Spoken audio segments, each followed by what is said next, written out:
Most men believe their biggest enemy is outside of them. Other people, competition, bad luck, lack of opportunity.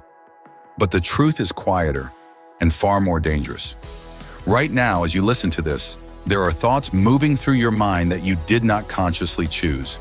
Doubts, urges, distractions, emotional reactions, invisible commands shaping your behavior without permission. And if you are not directing your mind, then something else is. Your habits, your fears, your past conditioning, or worse, other people's expectations. The harsh reality is this: a man who cannot control his mind will spend his entire life reacting instead of deciding. And the world does not respect reactive men. It uses them. Most men never notice the real problem because it feels normal. They wake up and immediately check their phones, or their mood changes based on messages, likes, or silence. One negative comment ruins their focus. One attractive person shifts their confidence.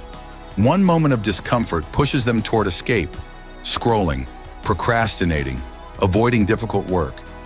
They think they are making choices, but they are not choosing. They are responding.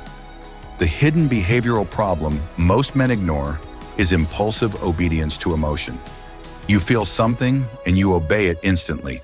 You feel tired, so you stop. You feel nervous, so you stay quiet. You feel rejected, so you withdraw. You feel bored, so you distract yourself. Your mind learns something dangerous from this pattern. Emotions become commands. And once emotions become commands, discipline disappears. Here is what is happening psychologically. Your brain is designed for survival, not greatness. It prioritizes comfort, familiarity, and immediate reward. Every time you escape discomfort, your brain strengthens a neural pathway that says, avoid pressure, seek ease. Over time, this becomes automatic behavior. You are no longer deciding how to act. Your conditioning is acting through you. This is why some men know exactly what they should do. Wake early, train hard, speak confidently, pursue goals, yet still fail to do it. Knowledge is not the problem. Control is. Your subconscious mind tracks repetition, not intention. Whatever you repeatedly do becomes your identity. Consider dating. A man who fears rejection feels anxiety before approaching someone he finds attractive. If he listens to that anxiety and walks away, his brain records avoidance as safety. Next time, the fear grows stronger. Soon, he convinces himself he is not confident, when in reality he has trained his mind to retreat. In social environments, the same rule applies. Notice the man who speaks calmly, slowly, without rushing to impress. People listen to him differently. Why? Because emotional stability signals internal control. Humans instinctively associate control with authority. Meanwhile, the man who reacts quickly, over-explains, seeks approval, laughs nervously, unconsciously communicates dependence on external validation. Social hierarchy is often determined not by intelligence or strength, but by emotional regulation. Respect follows the man who governs himself. So how do you take control of your mind before it controls you? You need a discipline framework built on 3 principles. First, create separation between stimulus and response. When you feel an emotion, do nothing for a moment. Pause, observe it, name it silently. This is anxiety. This is anger. This is discomfort. The pause breaks automatic obedience. You remind your brain that feelings are signals, not orders. Second, deliberately choose discomfort daily. Controlled discomfort rewires your mind.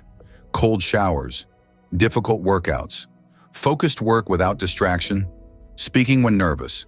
These actions teach your nervous system that discomfort is survivable, even empowering. Confidence is not born from success. It is built through repeated voluntary struggle. Third, keep promises to yourself, especially small ones. Your mind measures self-trust through evidence. When you say you will wake up at a certain time and you do it, your brain updates your identity. I am someone who follows through. Over weeks and months, this becomes psychological authority over yourself. Understand this clearly. Discipline is not punishment. It is self-respect practiced repeatedly. As you apply these actions, something deeper begins to change. You stop negotiating with your impulses. You stop chasing motivation. Your identity shifts from emotional participant to mental leader. You notice urges without obeying them. You experience fear without shrinking. You feel distraction without surrendering focus. And this is the moment power quietly appears. Because the man who controls his mind becomes unpredictable to pressure. Insults do not shake him. Praise does not intoxicate him. Circumstances lose their ability to dictate his internal state. He becomes calm in chaos, focused in temptation, stable in uncertainty, and people feel it immediately, even if they cannot explain why. Your life changes the day you realize your mind is not meant to be believed automatically. It is meant to be trained. Right now, ask yourself honestly, how many decisions today were truly yours? And how many were reactions? What emotion controls you the most? Fear, comfort, anger, or validation?